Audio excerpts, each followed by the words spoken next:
Hello, my name is Rabbi Dratch, and I'm the founder and director of JSAFE, the Jewish Institute supporting an abuse-free environment, and active with the FaithTrust Institute. I would like to speak with you today about conflict-related sexual violence. When battles are fought, when armies are sent, when rebels are involved on the field, it's not just one soldier, one militant fighting against another, but unfortunately it's women and girls that get caught up in the middle. That the battles are not only fought on the battlefield, but they're fought very often on the bodies of young women and of elderly women as well. Women are taken captive, women are raped, women are enslaved, they're used, their bodies are used, their efforts are used, their work is often used, and they become some of the biggest victims and the largest number of victims in military conflicts throughout the world. And it's not just during the time of the conflict itself, but often for years and years afterwards. They suffer as a result of their secondary status in society, as a result of the trauma that is often perpetrated against them, as a result of many of the opportunities that are not given them as a result of their secondary position in these militant societies. Women and girls are terribly abused sexually, physically, emotionally, and their futures and their lives are really robbed from them. We also see the wives and the girlfriends of soldiers.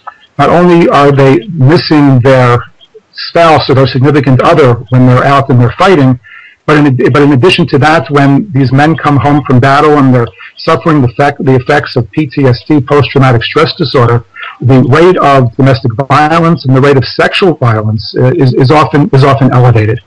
And so while we are concerned, and rightly concerned, about human rights and about settling conflicts in the world because countries and large populations, we need to focus our attention as well onto the safety and the well-being and the sexual integrity of women and of girls, not only during the time of war, but afterwards for years and years to come. And especially members of the faith communities, people who pray for peace and who act for peace and who want to transform the world in the vision of Isaiah, in which all the swords are turned into plowshares. We have to focus our attention and bring to the world's attention the great significance of this terrible, terrible problem, the impact of this problem on women and girls, on families, and on in our society in general. And we have to empower women and recognize the fights and the battles of women to bring an end to this kind of violence, to help their voices be heard. We need really to band together as a way of bringing an end to this terrible gender-based violence as people of faith and as people of the world community. I hope this video has helped to raise your awareness of this very important issue.